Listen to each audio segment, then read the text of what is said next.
조선 간장. 어머니는 새벽마다 조선 간장을 몰래 마셨다. 만삭된 배를 쓰다듬으며 하혈을 기다렸다. 입 하나 더 느는 가난보다 뱃속아이 줄이는 편이 수월했다. 그러나 아랫배는 나날이 불러오고 김에 김씨 가마솥에는 설설 물이 끓기 시작했다.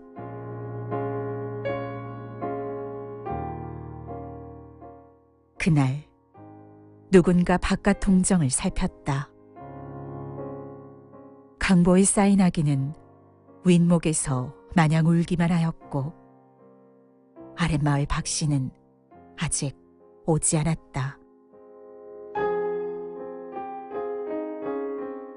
고추 달린 덕에 쌀 몇 가마니 더 받게 되었다.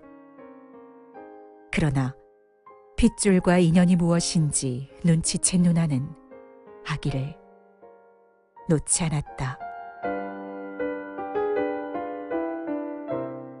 굶어도 같이 굶고 살아도 같이 살자는 어린 딸이 눈물로 붙들어 메었다. 어머니는 젖을 물렸다. 어머니 젖에서는 조선간장 냄새가 났다.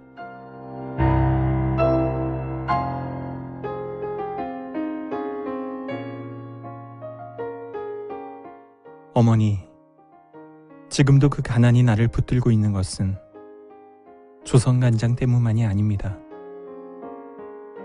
지금도 그 핏줄이 나를 놓지 않는 것은 눈물 때문만이 아닙니다. 그것은 어머니만 아십니다. 오늘 당신 영정 앞에서 남몰래 흘리는 눈물이 조선간장보다 더 짜고 고독한 것을.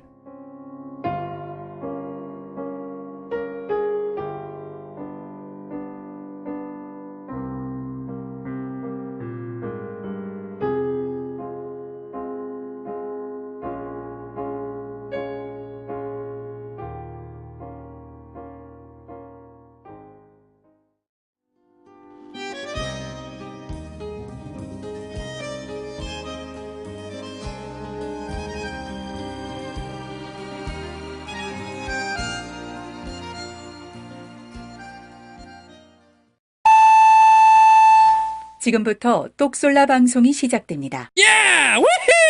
이 프로그램은 남녀노소 누구나 참여할 수 있는 문턱 없는 낭독 전문 방송입니다. 성북마을 미디어 지원센터, 성북마을 TV, 목소리 예술 실험실이 함께합니다.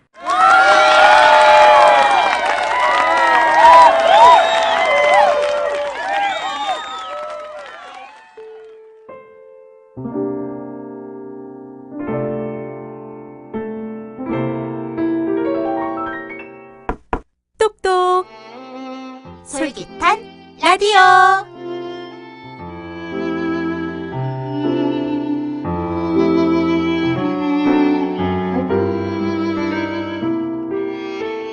한국 소설 황순원의 비바리 제4화.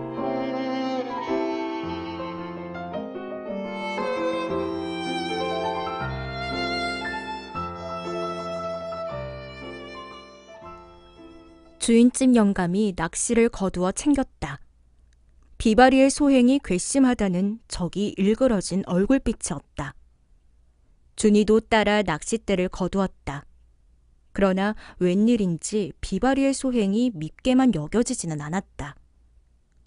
좀 전에 낚시를 물고 반나체의 젖은 몸으로 자기 앞에 나타났다가 도로 물로 뛰어들어간 비바리가 하나의 크나큰 생선 모양 생각되기도 하는 것이었다. 그리고 그것은 비록 다시 물로 뛰어들어갔다고는 하더라도 잡았던 고기를 놓쳐버린 뒤의 심정이 아니요, 이제 물린 고기를 들어올릴 때에 가슴 두근거려지는 그런 느낌이었다. 이날 집으로 돌아오는 길에 준이는 주인집 영감한테서 비바리에 대한 놀랍고도 무서운 이야기를 하나 들었다. 좀 전에 비바리의 행동이 그처럼 괘씸했던지 본시 말수가 적던 영감이 배에 오르자 준이에게 해준 이야기였다. 비바리가 자기 오빠를 죽인 여자라는 것이다. 비바리네는 원래부터 서귀포에서 동쪽으로 한 5리가량 떨어져 있는 벌목리라는 곳에 살았다. 4.3 사건 때였다. 어쩐 일인지 오빠가 빨치산에 끼어 산으로 올라가고 말았다. 토벌전이 전개되었다. 올케가 어린 자식들을 남기고 누구의 손인지 모르게 죽임을 당해 한라산 기슭에서 발견된 것도 이 무렵이었다. 토벌전도 거의 다 끝나 이제 산속에 남은 잔당이 30몇 쯤으로 세이게쯤 된 어느 날 밤이었다. 오빠가 산에서 내려왔다. 비바리가 그 오빠를 죽인 것이다. 잠깐 뒷간에 다녀 나오는 오빠를 그가 갖고 온 장총으로 쏘아 죽인 것이다. 비바리가 이렇게 자기 오빠를 죽인 것은 어린 자식 둘 달린 옥회를 죽게 하고 지방골을 그르쳐 놓은 게 분해서 한 짓일 거라고 했다. 혹은 그때 오빠가 노략질을 하러 내려왔기 때문에 그것이 드러나는 날이면 정말 집안을 망쳐놓을 게 두려워서 한 짓일 거라고도 했다. 이야기 끝에 주인집 영감은 한마디 덧붙였다. 한때 사람들은 비바리의 한 짓을 겉으로는 장한 일을 했다고 하면서도 내심으로는 꺼려서 통 상대도 안 했다는 것이었다. 준이는 알 수 있었다.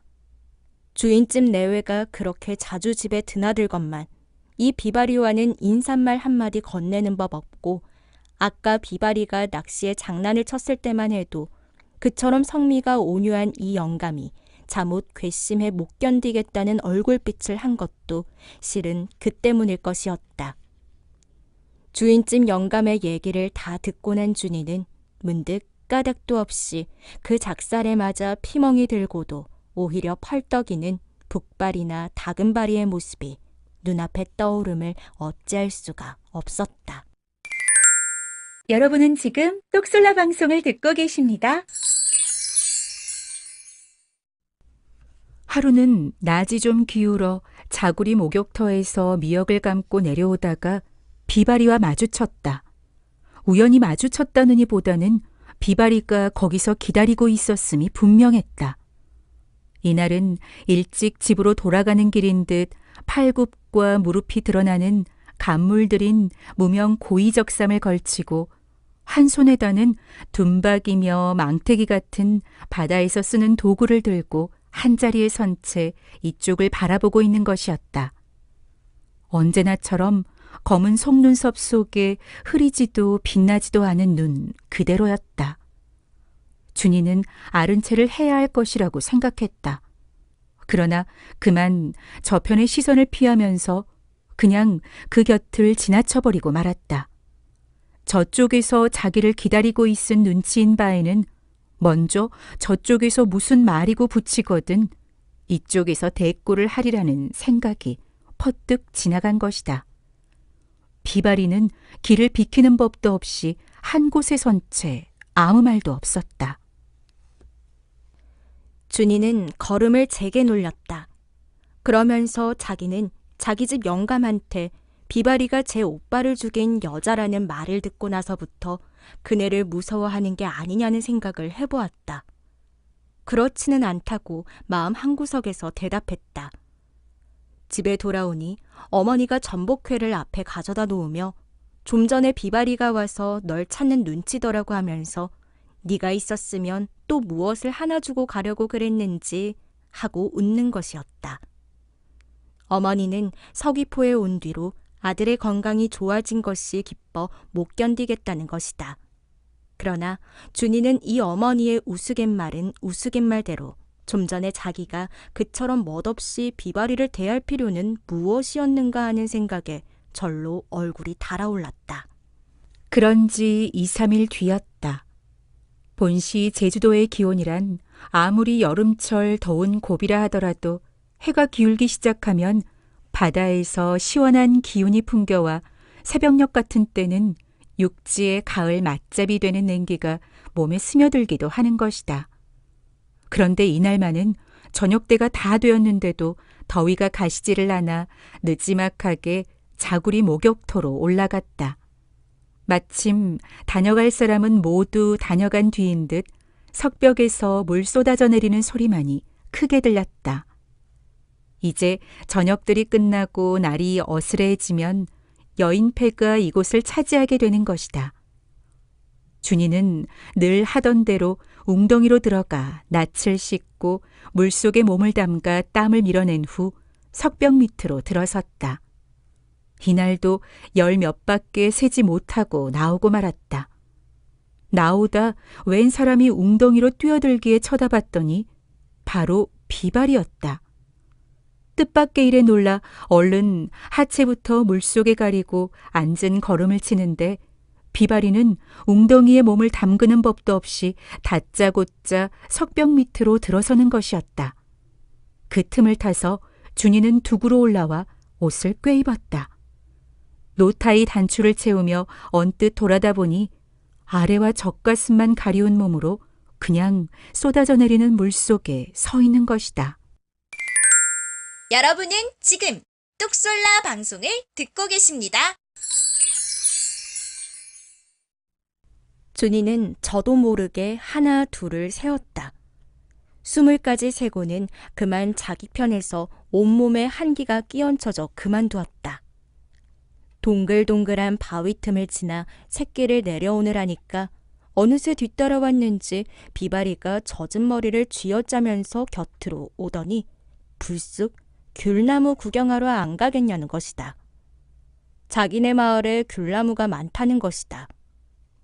준이는 제주도에 유명한 이 귤나무를 아직 제주읍에서나 서귀포에서 보지 못한 것이었다.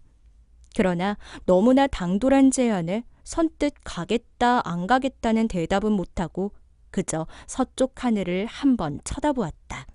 이따 날이 저물면 발에다 주겠노라고까지 하는 것이다. 그러고는 준이의 대답도 기다리지 않고 앞장서 걷는 것이었다. 여러분은 지금 남녀노소 누구나 참여할 수 있는 열린 방송 똑솔라와 함께하고 있어요. 비바리네가 사는 보목리도 바로 산깃을 기자 앞에 숲섬을 둔 바닷가 마을이었다. 한 오리 남짓 동쪽으로 걸어 마을이 있는 해변가에 이르자 비바리는 여기가 자기네 동네라고 하면서 저것이 귤나무라고 손을 들어 산 그늘진 한 곳을 가리켰다. 마을 한옆에 잎새가 검푸른 나무들이 늘어서 있어 거기에 갓난의 주먹만큼씩 한 파란 열매가 조롱조롱 달려있는 것이었다. 준이는 여름귤이 아직 조만큼밖에 크지 못하냐고 의심스러워했다.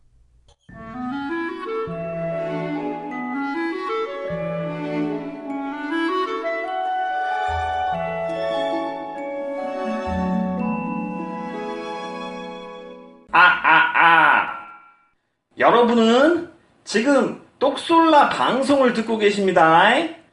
이 프로그램은 남녀노소 누구나 참여할 수 있는 문턱 없는 낭독 전문 방송입니다. 아이고, 그리고 성북마을 미디어 지원센터, 성북마을TV, 목소리 예술 실험실이 함께합니다.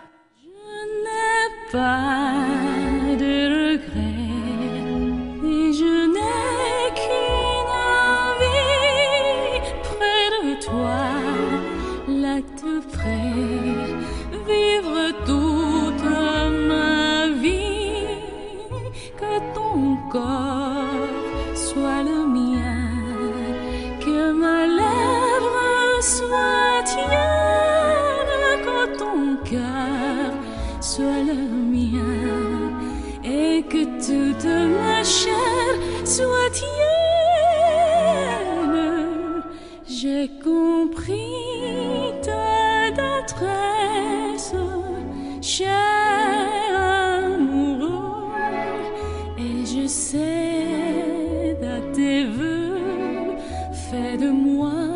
sa maîtresse. Loin de nous la sagesse, plus de tristesse. J'aspire à l'instant précis où nous serons heureux. Je te veux, oui, je vois dans tes yeux.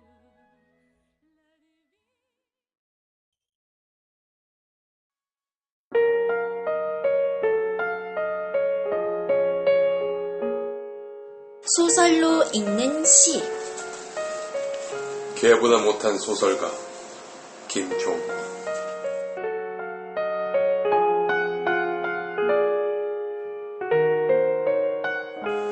할망, 그게 기억나? 할망 큰아들 판도니가 중학생 때까지 있었던 개니까 아주 옛날 개지. 개 서너 마리 없었던 적이 없었는데 어찌 개 따위를 기억하냐고? 그렇지만 그 개는 매우 특별했는걸? 그 개는 태어날 때부터 유달랐어. 개 어미가 8마리를 깠지. 다른 애들은 강아지답게 사람을 잘 따랐어. 녀석은 유독 사람을 무서워했어. 하라방한테 해코지 당해서 그렇게 됐다고 볼 수도 있지만 다른 녀석들은 안 맞았나? 하라방이 강아지들을 공처럼 차댔잖아. 녀석은 할만 자식들이 아무리 불러도 다가가지 않았어. 걔한테 밥 먹는 즐거움 빼고 뭐가 있어? 다른 녀석들은 밥만 주면 사람이 오건 말건 죽기 살기로 먹었어. 그 녀석은 밥 처먹다가도 사람이 나타나면 개구멍으로 숨었지. 다른 수컷들은 이리저리 팔려갔지. 녀석은 그냥 가져겠다는 사람도 없고 두 암컷과 함께 되었어. 하라방이 처음 목살이를 채울 때 암컷들은 가만히 있었는데 녀석은 사다를 냈지. 하라방 팔뚝을 물어버린 거야. 하라방이 돼지도록 했지. 눈탱이도 몇 대 맞았지. 그때부터 녀석의 두 눈이 빨개졌고 빨갱이라 불리게 됐어. 빨갱이는 하라방이 너무 무서웠어. 하라방 그림자만 봐도 인기척만 들려도 땅바닥을 팠지. 달리 숨을 데가 없으니까 땅굴을 파고 숨으려고 그랬나봐. 땅 판다고 또 쳐맞았지. 몸부림치는 날이 많았지. 몸부림쳤다고 또 쳐맞았지. 그 하루는 목줄꼬리 걸어놓았던 대못이 빠져버린 거야. 얼마 만에 맛보던 자유야. 너무 좋았지. 하라방이 보고 쫓아오네. 하라방이라고 했지만 그때는 할아버지가 아니었잖아. 푸른 면이 다 알아주는 부록 천하장사였잖아. 빨갱이는 달리면서 깨달았지. 자기가 천하장사보다 빠르다는 걸. 넘어지고 부딪히고 걸리고 찢어졌지. 그래도 멈출 수가 없었어. 하라방한테 맞아 돼질 테니까. 어느 결엔가 목사리에 매달려 있는 쇠줄도 떨어져 나가서 더 빨리 달렸지. 동네를 100바퀴쯤 돌았어. 부록 천하장사가 지쳐서 뻗어버렸네. 하라방이 자존심에 큰 상처를 입었지. 그때까지 탈출 소동을 벌였던 소와 개와 염소가 여럿이었지만 결국엔 다 잡혔거든. 내가 개새끼 하나도 못 잡자니. 하라방 울부짖는 소리가 어찌나 살벌하던지 지금도 생생히 기억난다. 빨갱이는 자유만 얻은 게 아니었어. 배고픔도 얻었지? 진짜 배고팠어. 먹을 게 귀하던 시절이잖아. 남의 집을 기웃거려봤지만 거기는 사람보다 동족이 더 무서웠어. 집집마다 개 몇 마리씩은 다 있잖아. 좀 얻어먹을 수 있겠지 했는데 먹을 거 앞에서는 피도 눈물도 없더라. 배추잎 뜯어먹고 고양이가 먹다 남긴 쥐가죽 씹었는데 사는 게 아니더라. 집으로 돌아갔어. 이게 웬일이야? 밥그릇에 밥이 있는 거야? 빨갱이가 허발하는 걸 할멈은 측은히 바라보았지. 빨갱이는 할멈이 주는 밥 때문에 다른 데로 떠날 수가 없었어. 여러분은 지금 소설로 읽는 시를 듣고 계십니다. 하라방이 총을 만들었어. 어디서 총 만드는 법을 배운 건지 모르겠지만 원래는 화약 터쳐서 소리만 크게 나는 거였거든. 참새 때 쫓으라고 만든 거지. 그 총에서 납탄이 날아오는 거야. 멋모르고 쳐다보다가 스쳐 맞아서 피 줄줄 흘린 다음엔 총구만 봐도 달아나고 보았지. 하라방도 참 제기더만. 탄광 다니고 농사 짓고 그 피곤한 사람이 모처럼 쉴 때 푹 쉬지. 자식들 다 동원해서 쫓아다니냐? 이제 기억났구나. 바로 그게. 결국 잡혔지 뭐. 하라방이 치사하게 개밥에다 쥐약을 탔지 뭐야. 녀석이 대단한 게 쥐약을 먹고도 안 죽었다? 녀석이 살아나니까 하라방이 쌓였던 화가 되살아 폭발해서 죽을 때까지 팼어. 쥐약 먹인 게라 보신탕거리도 못쓰게 생겼다고 아까워하면서. 죽은 줄 알았는데 빨갱이가 살아난 거야. 두 눈이 더 빨개져서. 에이, 목숨 한번 즐긴 놈이네. 이왕 살아났으니 이 보신탕거리 될 때까지 키워야겠네. 어떤 집에서 개 돼지는 소리가 들려온 날, 빨갱이는 두 번째 탈출에 성공했지. 6달 동안 틈틈이 목살이를 긁었거든. 지성이면 감천, 끊어지더라고. 한 달 만에 잡혔어. 하라방, 판돈이, 판범이, 판진이와 할멈이 동서남북으로 포위했잖아. 당연히 여자 둘이 있는 쪽으로 달려갔지. 무서워서 피할 줄 알았어. 설마 할멈이 그물을 던질 줄이야. 닭 잡는 그물한테 붙잡히다니 참 쪽팔리더라. 할멈을 왜 원망해? 사실 잡히니까 편안하기도 했어. 도둑개로 사는 거 보통 힘든 일 아니거든. 또 돼지게 맞았지만 목숨을 건졌어. 보신탕 먹겠다고 날 잡아놔서 그때까지 살려둔다는 거였지. 보신탕 먹기로 된 날 할멈이 병원에 실려갔어. 할아범이 할멈 살린다고 두어 달 정신없는 바람에 목숨이 연장되었지. 하라방이 철창이란 걸 사왔어. 새로 된 상자 같은 건데 참 답답하더라. 근데 좋은 점도 하나 있어. 철창에 넣을 때는 목줄을 안 채우대. 근데 좀 이상하지? 그렇지. 좀 이상하지? 내가 그 개 얘기를 어떻게 아냔 말이야? 할멈 자식들이 해줬을 리도 없고 해줘보았자 알아들었을 리도 없고. 빙고! 그 빨갱이가 내 전생이야. 나도 사람으로 한번 태어나게 해주지. 이 만날 개야. 전생은 진돗개, 전전생은 삽살개였거든? 진짜 오래 살았어. 천연기념물이라 잡아먹지도 않고 아프면 극진히 치료해주고 죽고 싶어도 죽을 수조차 없더라. 이번엔 발발이 종자로 태어나서 시장에 팔리러 나왔는데 글쎄 하라방이 딱 보이더라. 하라방이 진짜 하라방이 되어 있대. 그게 벌써 10년 전이라니 참 세월 빠르다. 할멈 큰손자 다현이가 6살 때 왔으니까 10년 맞지? 다현이가 내 이름도 지어줬잖아. 꿀렁이라고. 걔는 나한테 왜 그런 이상한 이름을 붙인 거지? 10년 전에 다현이랑 나랑 친구 같았는데 난 너무 늙고 걔는 청소년이라 이제 말이 안 통하더라. 자주 오지도 않고. 다현이는 왜 이렇게 자주 안 와? 옛날에 한 달에 한 번씩 오던 요새는 석 달에 한 번이나 오나 마나 하네. 판돈이는 나이가 들수록 불효한데? 할멈이 손자보는다고 사는 건데. 판돈이 걔는 왜 소설가 따위가 돼서 할멈을 괴롭게 하니?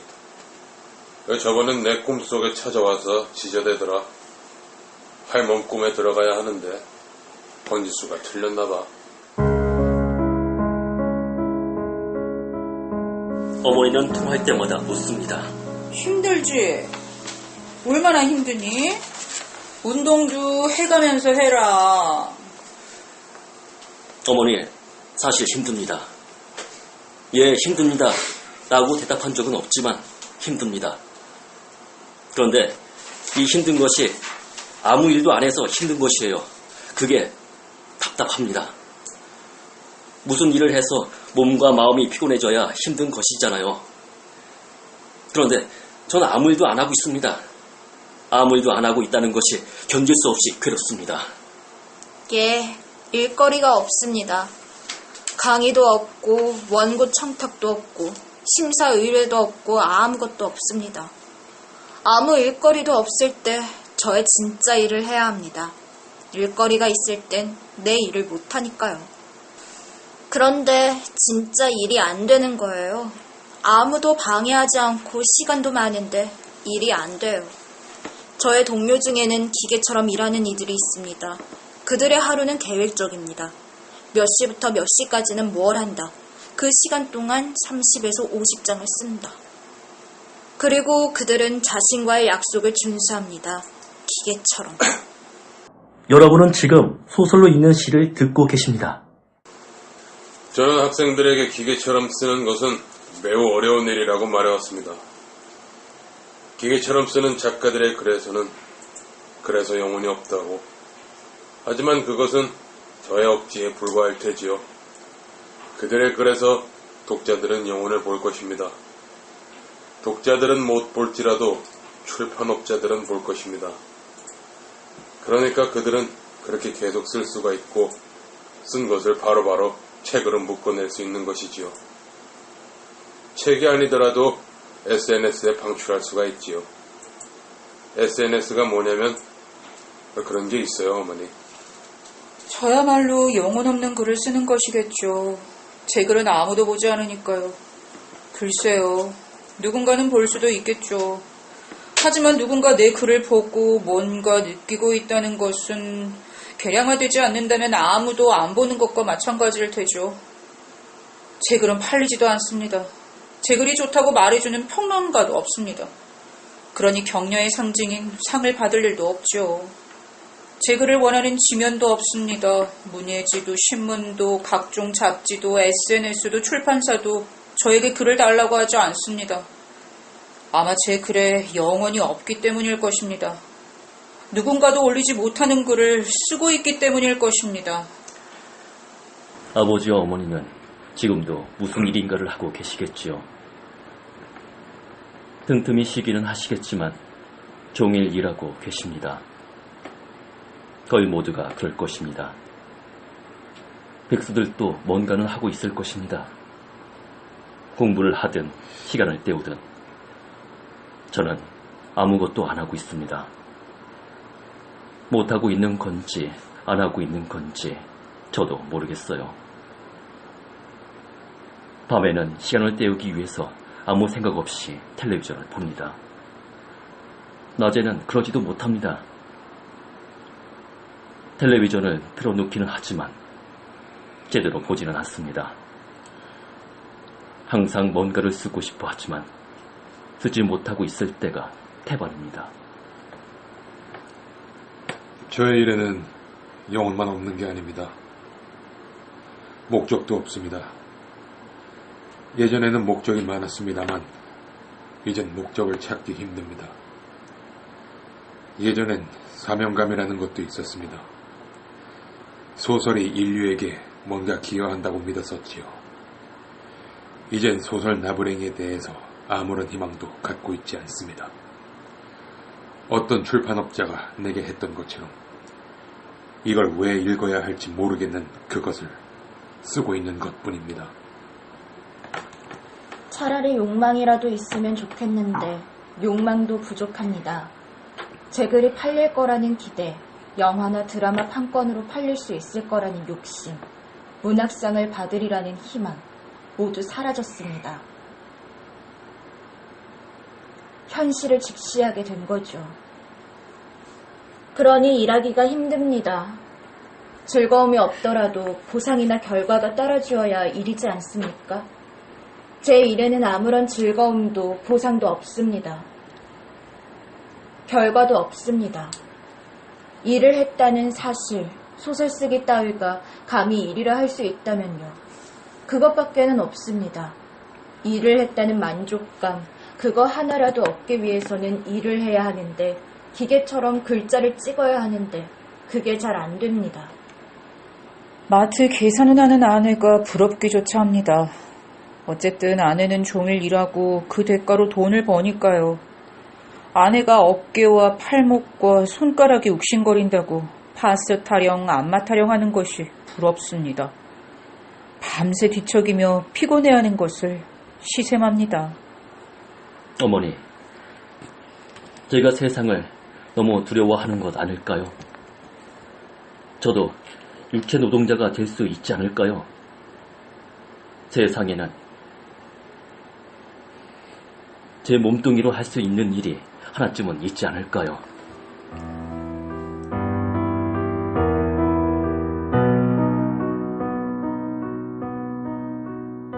그러다가 제 정신이 들었나 보지. 나를 째려보더니 소리치는 거 있지. 나는 아직까지 저 개새끼처럼 처절하게 깨어있는 소설가를 본 적이 없다. 내가 갇힐 짓을 하긴 했지. 갑자기 내가 전전전생 빨갱이가 된 거야. 늙어 죽을 때가 되면 그런 일이 생기더라고. 내 생들을 왔다 갔다 하는 거야. 전전전생 빨갱이 눈에 할아범이 어떻게 보였겠어? 나를 패 죽이러 온 것으로 보였겠지. 그래서 나도 모르게 확 문 거야. 그게 아니라면 10년 동안 잘해준 할아범을 내가 왜 물어? 할아범이 전전전생 빨갱이한테는 못되게 굴었지만 나한테는 비교적 잘해준 편이잖아. 별로 때리지도 않고. 내 실수를 인정해. 하지만 그렇다고 철청에 가두다니. 10년을 살면서 난 철청에 한 번도 갇혀 산 적이 없어. 다른 개들은 강아지 때부터 팔리로 갈 때까지 철청에서 살았지만 난 언제나 바깥마당 은행나무 밑에서 살았어. 거기가 내 집이야. 처음부터 철청에 살았다면 이해하겠어. 바깥에 살다가 철청에 살면 미친다고. 제발 할아범한테 말 좀 해줘. 내 집으로 돌아가고 싶어. 철장에서 내보내줘. 다시는 안 물게. 할아범이 요새는 할멈 말을 아주 가끔은 듣기도 하잖아. 우리 불쌍한 발발이 10년을 컸는데도 씨리 빗자루만큼도 못 큰 발발이, 다 늙어서 골골하는 발발이, 우리 장손 중마고 발발이 철창에 가둬 키우는 것 좀 가혹하잖소. 이렇게 얘기 좀 해줘. 응? 나 정말 못 살겠어. 철장에서는. 밥 안 줘도 되니까 제발 나가게 해줘.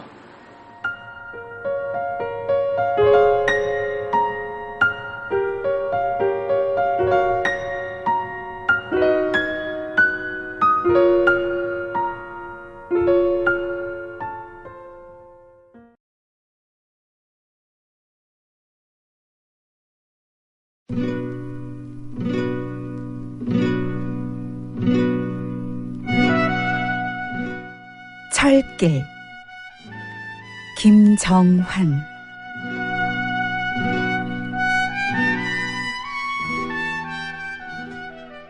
철길이 철길인 것은 만날 수 없음이 당장은 이리도 끈질기다는 뜻이다. 단단한 무쇠덩어리가 이만큼 견뎌오도록 비는 항상 촉촉히 내려 철길의 들끓어오름을 적시어 주었다. 무너져 내리지 못하고 철길이 철길로 버텨온 것은 그 위를 밟고 지나간 사람들의 희망이 그만큼 어깨를 짓누르는 답답한 것이었다는 뜻이다. 철길이 나서 사람들이 어디론가 찾아 나서기 시작한 것은 아니다. 내리깔려진 버팀목으로 양편으로 갈라져 남해안까지, 휴전선까지 달려가는 철길은 다시 끼리끼리 갈라져 한강교를 건너면서 인천 방면으로 그리고 수원 방면으로 떠난다. 아직 플랫폼에 머문 내 발길 앞에서 철길은 희망이 항상 그랬던 것처럼 끈질기고 길고 거무튀튀하다.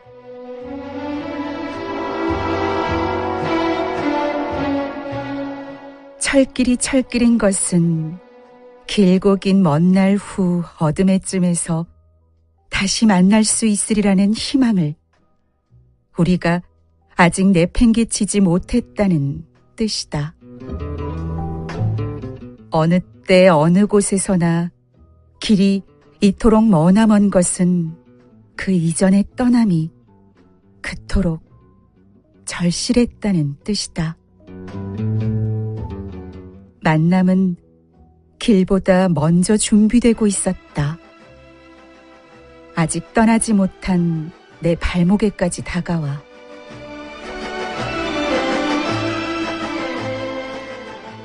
어느새 철길은 가슴에 여러 갈래의 채찍 자국이 된다.